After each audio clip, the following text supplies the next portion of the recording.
لیکن اس کے اندر کی مشینری کام کر رہی ہے نہیں کر رہی؟ آکسیجن لے رہا ہے اور کاربن ڈائی آکسائڈ وہ باہر جا رہی ہے، یہ سب چیزیں ہو رہی ہیں لیکن اس کو اندازہ، اور یہی چیزیں بند ہو جاتی ہے، آکسیجن لینا جب انسان بند، اس کی بلڈ سرکولیشن رک جاتی ہے تو یہ مر جاتا ہے، اور ایک دن کے لیے یہ چیزیں رک جاتی ہیں تو اس کی بدن سے بدبو آتی ہے، آتی ہے نہیں آتی؟ بدبو آتی۔ تو اس سے یہ معلوم ہوتا ہے کہ انسان فریش ہوا جو لیتا ہے اور اندر کی جو گندی ہوا وہ باہر نکالتا ہے، اس سے اندر کا نظام اس کا فریش رہتا ہے، اور جب ہم سوتے ہیں یہ سارا نظام چلتا ہے۔ اگر ہمارے جیتے جی اور ہمارے زندہ ہونے کی حالت میں یہ سب نظام کچھ گھنٹوں کے لیے رک جائے اور ہمارے بدن سے بدبو آنے لگے، کوئی ہمارے پاس نہیں آئے گا۔ اگر ایک میت کچھ دنوں تک اسی طرح اس کو چھوڑ کر رکھتے ہیں، اس کے بدن سے کیوں بدبو آتی؟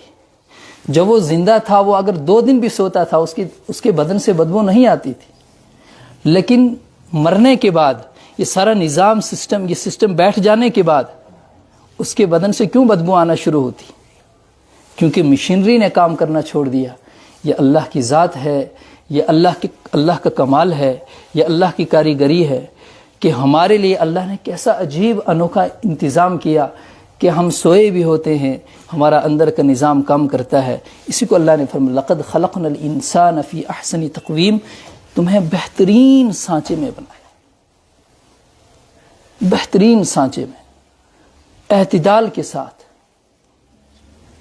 ہموارگی کے ساتھ، کوئی کمی نہیں رکھی۔ یہ اللہ نے، یہ مختصر جو ہماری تخلیق اللہ نے فرمائی ہے، اس سے زیادہ حسین اللہ نے کسی چیز کو، کسی مخلوق کو نہیں بنایا۔ اور پھر اللہ فرماتے ہیں کہیں، یہ جو بنانے والا میں ہوں نا، جس نے میں نے تم کو بنایا ہے، تم میری عبادت کرو۔ اور کہیں کہا ربکم اعبدوا ربکم، کہیں فرمایا اتقوا ربکم، کہ میں تمہارا رب ہوں، میں نے تم کو بنایا اور میں تمہارا رب ہوں۔ رب ہونے کا مطلب یہ ہے کہ میں تمہاری پرورش کرتا ہوں۔ اس کو ایک مثال سے یوں سمجھے، جیسے چھوٹی بچی یا چھوٹا بچہ ہوتا ہے تو ماں اس کی پرورش کرتی ہے، ماں اس کی کیا کرتی ہے؟ پرورش کرتی ہے، اس کے آرام کا خیال رکھتی ہے، اس کے نقصان کا خیال رکھتی ہے، اس کے نفع و نقصان کی چیزوں کا اس کی ماں خیال رکھتی ہے، سردی گرمی کا انتظام رکھتی ہے، اس کی بیماری کا اس کی ماں خیال رکھتی ہے۔ وہ خود نہیں سوتی ہے، اپنے بچے کو سلاتی ہے، وہ پوری رات جاگتی ہے اپنے بچے، اگر اس کا بچہ نہیں سوتا تو ماں پوری رات جاگتی ہے، اس کو کیا مناسب ڈائٹ دینی ہے اس کی ماں طے کرتی ہے، اس کو کیا خوراک دینی ہے، کس لمٹ میں دینی ہے اس کی ماں بتاتی ہے، اس کو مناسب انداز میں کتنی اس کو چاہیے، وہ اور سخت چاہیے یا نرم چاہیے یا معتدل چاہیے، اس کی ماں اس کے لیے انتظام کرتی ہے۔ یہ تربیت ہوتی ہے، اور پھر اس کی تربیت کرتے کرتے کرتے کچھ سالوں تک تو اس کو گود میں لے رکھتی ہے اور اپنے چھاتی سے اس کو دودھ پلاتی ہے، اور پھر اس کی پرورش کرتے کر اس کو جوان کرتی ہے، جوان ہونے تک، بلکہ بڑھاپے ہونے تک اس کی ماں اس کا کتنا خیال رکھتی ہے، اس کا باپ اس کے لیے کیا کیا انتظام کرتا ہے۔ اللہ یہی سمجھانا چاہتے ہیں، جیسا تم جانتے ہو کہ تمہاری ماں تم کو کس طرح پرورش کرتی ہے، ایسے ہی میں تمہاری پرورش کرتا ہوں، ایسے ہی میں تمہارے سردی اور گرمی کا خیال رکھتا ہوں، ایسے ہی تمہارے بچپن کے اندر سے لے کر موت تک کے جتنے مراحل زندگی کے آتے ہیں، اس میں تمہارا خیال رکھتا ہوں، یہ میں تمہارا رب ہوں۔ تم یہ نہیں دیکھتے ہیں کہ اس سخت زمین سے تمہارے لیے کتنی مناسب غذائیں میں نکالتا ہوں، اس سخت زمین سے میں کیسے مناسب اور میٹھے رسدار پھل نکالتا ہوں جو سراپا تمہارے نفع کے لیے ہوتے ہیں۔ تمہیں یہ نہیں معلوم کہ اتنی دور وہ بادل ہوتے ہیں، وہاں سے جو بارش تمہارے لیے برساتا ہوں، گرمیوں میں تمہارے لیے موسم کو متوازن کر دیتا ہوں، ان بارشوں سے اور بادلوں سے اس نظام جو ہے معتدل ہو جاتا ہے، اور اس بارش سے تمہیں راحت ہوتی ہے، اس کے ذریعے سے پھر زمین سے سبزیاں نکلتی ہیں اور پھل نکلتے ہیں۔ یہ سب کچھ میں تمہارے لیے کرتا ہوں، تمہاری پرورش کے لیے کرتا ہوں۔ گویا کہ ایسا سمجھیں کہ اللہ تعالی ہمیں پالتے ہیں، جب انسان اپنی ماں کے پیٹ کے اندر ہی ہوتا ہے وہاں سے لے کر اللہ کا یہ نظام شروع ہوتا ہے، اور موت تک اللہ تعالی ہمارے قدم قدم پر ہمارا خیال رکھتے ہیں، ہماری پرورش کرتے ہیں کہ کیا چیز اس کے لیے مناسب ہے اور کیا چیز اس کے لیے نقصان دہ ہے۔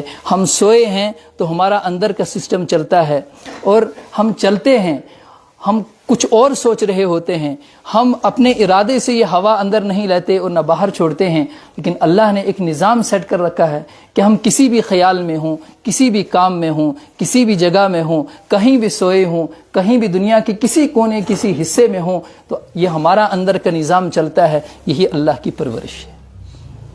کہا کہ میں نے تمہیں شکل بھی اچھی دی، تمہیں بنایا بھی بڑے انوکھے انداز میں، اور جس حساب سے بنانا چاہیے تھا، جو تمہارا قد و قامت ہونا چاہیے تھا، وہی قد، وہی شیپ، وہی شکل و صورت تمہیں عطا کی ہے، اور پھر عطا کرنے کے بعد، بنانے کے بعد تمہیں اس طرح سے پالا جیسے کہ ایک مثال کے طور پر ایک ماں اپنے بچے کا خیال رکھتی ہے، قدم قدم پر اللہ کہتے ہیں کہ میں تمہارا خیال رکھتا ہوں۔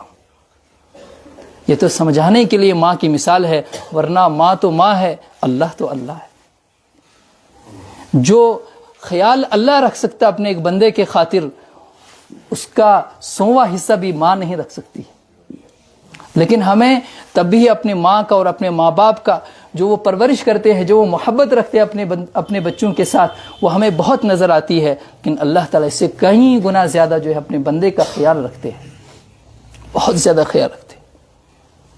اس اللہ نے فرمایا یا ایھا الناس اعبدوا ربکم الذی خلقکم والذین من قبلکم، اے لوگو، ایمان والا نہیں، اے لوگو، اللہ کی اپنے اس پروردگار کی عبادت کرو کہ جو پروردگار تمہاری پرورش کرتا ہے، تمہاری جوانی کا خیال رکھتا ہے، جوانی میں تمہیں زور دیتا ہے، جوانی میں تمہیں طاقت ہوتی ہے۔ جب تم جوانی سے پہلے بچے ہوتے ہو تو میں چلنے کی طاقت نہیں ہوتی، ہم میں اٹھنے کی طاقت نہیں ہوتی، ہم میں بولنے کی طاقت نہیں ہوتی۔ 2 خادم لگا دیے ہیں ماں باپ کی شکل میں، جو ہماری بات کو سمجھتے ہیں، جو ہماری خدمت کرتے ہیں۔ یہ اللہ کا نظام ہے، یہ اللہ کی پرورش ہے، یہ اللہ کی تربیت ہے۔ اور جب اس جوانی سے آگے جاتا ہے، جب یہ بڑھاپے کی عمر میں ہو جاتا ہے، تو اس کے بچوں کو اس کی خدمت کے لیے اللہ نے مقرر کر رکھا ہے۔ یہ اللہ کی پرورش ہے، یہ اللہ کی تربیت ہے، یہ رب ہونے کا مطلب ہے۔ پینے کے لیے ٹھنڈا پانی دیا، میٹھا پانی دیا، اس کو کڑوا نہیں بنایا کہ جو ہم ایک گھونٹ پی نہ سکیں۔ جو غذائیں ہم کھاتے ہیں ان کے اندر وہ مٹھاس نہیں بری جو ہم برداشت نہیں کر سکتے۔ کوئی چیز گرم، کسی چیز کے اندر گرم تاثیر رکھی اور کسی چیز کے اندر ٹھنڈی تاثیر رکھی، تاکہ دونوں کو استعمال کر کے ہم نفع اٹھا سکیں، ہماری صحیح تربیت ہو، ہماری صحت صحیح سلامت رہے۔ یہ اللہ تعالیٰ کی تربیت ہے۔ تو اللہ تعالیٰ فرماتے ہیں ان تمام چیزوں کو ذرا ذہن میں رکھ کر تم سوچو کہ تمہارا پالن ہار کون ہے، تمہاری پرورش کون کرتا ہے۔ وہی خالق اور وہی رب کہتا ہے کہ اعبدو، میری عبادت کرو، میرے سوا کسی کی عبادت مت کرو۔ اسی اللہ تعالیٰ نے سورہ رحمان کے اندر جو بار بار فرمایا ہے، ایک آیت کو دہرایا، فَبِأَيِّ آلَاءِ رَبِّكُمَا تُكَذِّبَانِ، تو بتاؤ ذرا اللہ کی کس کس نعمت کو جھٹلاؤ گے۔ اللہ نہیں، اپنے رب کی، اپنے پروردگار کی، جو تمہیں پرورش کرتا ہے، جو تمہیں دنیا کے اندر پالتا ہے۔ وقتی طور پر ماں باپ جب بچہ جوان ہو جاتا ہے تو ماں باپ پھر اتنا خیال نہیں رکھتے، وقتی طور پر اس کو چھوڑ بھی دیتے۔ اب کب بچہ گھر آتا ہے، کب چلا جاتا ہے، کیا کھاتا ہے، اب یہ ماں طے نہیں کرتی، یہ بچہ خود طے کرتا ہے۔ یہ جوان، یہ انسان خود فیصلہ کرتا ہے کہ میں کیا کھاؤں، میں کیا پیوں، میں کہاں جاؤں، میں کہاں سوؤں، میں کب آؤں، میں کب جاؤں، میری زندگی کا نظام کیا ہے، میرا ٹائم ٹیبل کیا ہے، میرا شیڈول کیا ہے زندگی بسر کرنے کا۔ اب زیادہ کیئر ماں باپ نہیں کرتے، لیکن اللہ جو ہے ماں کے پیٹ سے لے کر موت تک اس کی کیئر کرتے ہیں، اس کے قدم قدم کا خیال رکھتے ہیں، اس کے ایک ایک قدم پر اس کا خیال رکھتے ہیں۔ اس کو مناسب ہوا رہنی چاہیے، اس کے جسم کے اندر مناسب پانی رہنا چاہیے، اس کے جسم کے اندر مناسب مقدار کے اندر اس خون رہنا چاہیے، اس کی سرکولیشن کیا رہنی چاہیے، اس کے پھیپھڑوں کی حرکت کیا رہنی چاہیے، اس کے ہارٹ کی کیا حرکت رہے، اس کی کیا موومنٹ رہنی چاہیے۔ یہ اللہ خیال رکھتے ہیں، چونکہ اس چیز کی ضرورت انسان کو کسی متعین وقت تک کے لیے نہیں ہے کہ بچہ ہے جب تک بچپن ہے تب تک ضرورت نہیں، موت تک اس کی ضرورت ہے. تو یہ موت تک کون ہے، کون ذات ہے جو اس کا خیال رکھتی ہے؟ کون ہے؟ اللہ ہے. یہی اللہ ہماری ان نعمتوں کو احسان اور یاد دلانے کے بعد کہتے ہیں اعبدوا ربکم، اپنے پروردگار، اس اللہ، اس رب جو تمہارے قدم قدم پر تمہارا خیال رکھتا ہے، اس پروردگار کی عبادت کرو. اس کے سامنے اس جبین نیاز کو بچھاؤ، اس کے سامنے اس ماتھے کو ٹیکو، اس کو ایک مانو، اس کی محبت سے اپنے دلوں کو روشن کرو، اس کی محبت سے، اس کی توحید سے، اس کے یقین سے، اس کی ذات پر مکمل اعتماد سے اپنے دل کو مضبوط کرو، اپنے ایمان اور یقین کو مضبوط کرو. اسی اللہ تعالیٰ نے سورہ الرحمن کے اندر بار بار جو آیت دہرائی ہے اسی میں اسی لفظ کا ذکر کیا، فَبِأَيِّ آلَاءِ رَبِّكُمْ، اپنے رب، اپنے پروردگار اور اپنے پالنہار کی کس کس نعمت کا تم انکار کرتے ہو. اور سورت کو بھی جو قرآن پاک کی پہلی سورت سورہ فاتحہ ہے، اس کا جو پہلی آیت ہے اس میں اللہ نے کیا فرمایا، الحمدللہ رب العالمین، جو ہم ہر نماز کے اندر، ہر رکعت کے اندر پڑھتے ہیں، اور پہلی آیت یہی پڑھتے ہیں. تمام تعریفیں اللہ کے لیے. کون اللہ؟ اس کی پہلی صفت یہ ہے کہ جو تمام جہانوں کا پالنہار ہے، صرف انسانوں کا ہی نہیں، وہ دنیا کی ہر شے اور دنیا کی ہر مخلوق اور اس عالم سے علاوہ جتنے عالم ہو سکتے ہیں، جتنے عالم ہیں اللہ کے علم میں ہے، ان میں جتنی مخلوقات ہیں ان سب مخلوقات کا وہ پالنہار ہے، ان کی پرورش کرتا ہے، ان کا خیال رکھتا ہے. رب العالمین. تو اللہ تعالیٰ نے یہ دو صفتیں جو بیان کی ہیں، اس سے اللہ تعالیٰ نے اس کو مختلف جگہوں پر قرآن مقدس کے اندر بیان فرمایا ہے. اس آیت کے اندر اعبدوا ربکم الذی خلقکم، جس نے تم کو بنایا، اور بنایا کہ فی ای صورت ما شاء رکبک، جس شکل میں چاہا تم کو شکل و صورت عطا کی. اور ایسی انوکھی ترتیب اللہ نے بنائی. ذرا غور کریں کہ دنیا کے اندر اربوں اور خربوں میں انسان ہیں، ہم گن نہیں سکتے ہیں. اور جب سے یہ دنیا قائم ہوئی ہے اور جب تک یہ رہے گی، قیامت تک کتنے انسان آئیں گے، کتنے بچے آئیں گے، اور کتنے جوان آئیں گے، اور کتنے بوڑھے ہوں گے، اور کتنے مرد اور عورتیں ہوں گی. کیا کبھی کسی انسان کی دوسرے انسان سے شکل میچ ہوتی ہے؟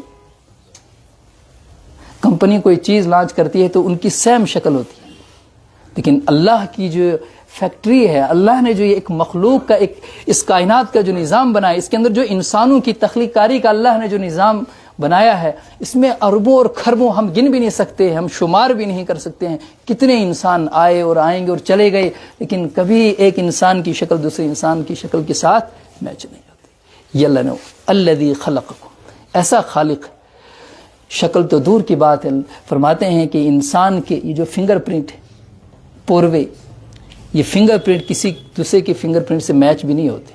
اس کا پریکٹیکل آج فنگر پرنٹ ہر جگہ ہوتا ہے. ذرا کسی دوسرے کی جگہ کوئی اپنا فنگر پرنٹ کرے تو میچ ہوگا؟ معمولی فرق ہے، ہمیں بظاہر ایک جیسا نظر آتا ہے، لیکن اس میں اللہ نے کتنی باریکی سے اس کا فرق رکھا ہے کہ کسی انسان کا، پہلے انسان سے لے کر آخری انسان تک جتنے اس دنیا میں آئیں گے، اس کے بیچ کے اندر کسی انسان کا دوسرے انسان سے یہ فنگر پرنٹ میچ نہیں ہوگا. یہ ہے اللہ کی تخلیق، یہ ہے اللہ کا خالق ہونا. یہ اللہ فرماتے ہیں یہ میری طاقت ہے، مجھ میں یہ طاقت ہے، اس طاقت میں لاسانی ہوں، میری کوئی نظیر نہیں، میری کوئی مثال نہیں. لا مثل له ولا مثال له. الذي خلقك فسواك اعبدوا ربكم الذي خلقكم والذين من قبلكم. اور ان لوگوں کو جو آپ سے پہلے آئے ان کو بھی اللہ ہی نے پیدا کیا ہے. اس پروردگار کی کیا کرنی ہے؟ عبادت. ہماری زندگی کا خلاصہ ہی یہی ہے، خلاصہ ہی پوری کائنات کا یہ ہے کہ ہماری زندگی کا، کہ ہم اس دنیا میں آئے اگر ہیں تو کس کے لیے آئے ہیں؟ اپنے اللہ کی عبادت کے لیے آئے، اپنے اس رب کی عبادت کے لیے، اپنے اس خالق کی عبادت کے لیے جس نے اتنے بہترین انتظام کے ساتھ ہمیں بنایا اور ہماری پرورش کی. اسی رب اور اسی خالق کی عبادت کے لیے ہم دنیا میں آئے، اس کی محبت سے اپنے دلوں کو لبریز کرنے کے لیے دنیا کے اندر آئے. اس دنیا کے اندر قدم رکھا ہے تو بس اسی ذات کے سامنے اپنے سر کو جھکانے کے لیے آئے، اس کی پہچان کے لیے دنیا کے اندر آئے، اس کی معرفت حاصل کرنے کے لیے آئے. جو انسان اپنے اس رب اور اپنے اس خالق کے سامنے نہیں جھکتا وہ کتنا بد نصیب ہے. جس کی زندگی 60 سال گزر گئی، 70 سال گزر گئی، اس کی جوانی بھی گزر گئی، لیکن کبھی خیال نہیں آیا اس کو، کبھی اس کے ذہن میں یہ سوچ نہیں آئی کہ میرا کوئی بنانے والا ہے، اس اللہ کے بارے میں کبھی سوچا نہیں، اس کی معرفت کے بارے میں کبھی سوچا نہیں، آخر میں اس دنیا میں آیا ہوں تو کیوں آیا ہوں، مجھے اس دنیا سے جانا ہے تو کہاں جانا ہے، کیوں آیا تھا اور کیوں جانا ہے، اس کے بارے میں کبھی جس کے ذہن میں کبھی سوچ بھی نہیں آئی، وہ کتنا بدنصیب انسان ہے۔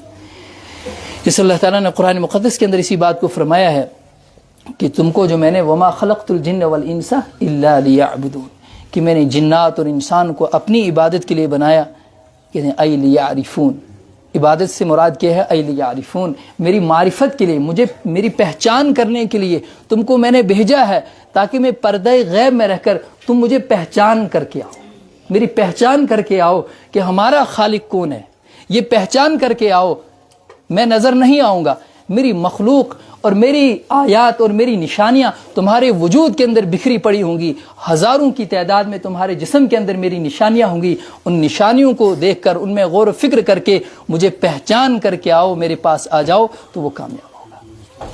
اسے فرماتے ہیں اللہ تعالیٰ نے قرآن مقدس کے اندر فرمایا فی انفسکم، تمہارے جسم کے اندر، تمہاری ذات کے اندر اللہ نے بہت ساری نشانیاں رکھی ہیں۔ مفسرین کہتے ہیں کہ انسان کا یہ وجود جو ہے یہ عالم اصغر ہے، یہ چھوٹی ایک دنیا ہے۔ کیا ہے؟ چھوٹی دنیا ہے۔ اس دنیا کے اندر اللہ نے وہ نظام چلایا ہے، اس ہماری زندگی کے اندر، ہمارے وجود کے اندر، اگر ہم اس میں غور و فکر کریں گے تو یقیناً ہمیں اللہ کی پہچان ہو۔ حضرت علی کرم اللہ وجہ فرماتے ہیں کہ میں نے اللہ کو کیسے پہچانا؟ ارادے کے بدلنے سے میں نے اپنے اللہ کی پہچان کی، مجھے اللہ کی معرفت حاصل ہوئی۔ کس بات سے؟ ارادوں کے بدلنے سے، کہ میں نے ابھی کسی کام کے کرنے کا ارادہ کیا، تھوڑی دیر بعد میرا وہ ارادہ بدل گیا، تو ارادوں کے بدلنے سے میں نے اپنے اللہ کو پہچانا کہ کوئی ہستی ہے، کوئی ذات ہے، کوئی طاقت ہے، کوئی تاثیر ہے، کوئی قوت ہے، کوئی انرجی ہے اس کے پیچھے کہ جو میرے ارادوں کو بدل رہی ہے، کوئی ہستی ہے، وہی ہے جو میرا خالق ہے، وہی ہو سکتا ہے جس نے مجھے بنایا۔ اس لیے یہ مختصر زندگی اللہ نے دی ہے، یہ 2 صفتیں میں نے بیان کی ہے، ان کے اندر غور و فکر اگر ہم کریں گے اللہ نے کیسے بنایا اور کیسے ہماری پرورش کی تو اللہ کی معرفت حاصل ہوگی۔ ہماری زندگی کا خلاصہ ہی یہ ہے کہ اللہ کو پہچان کر کے دنیا سے رخصت ہوں، وہ کامیاب ہے۔ اللہ تعالی ہم سب کو عمل کی توفیق عطا فرمائے۔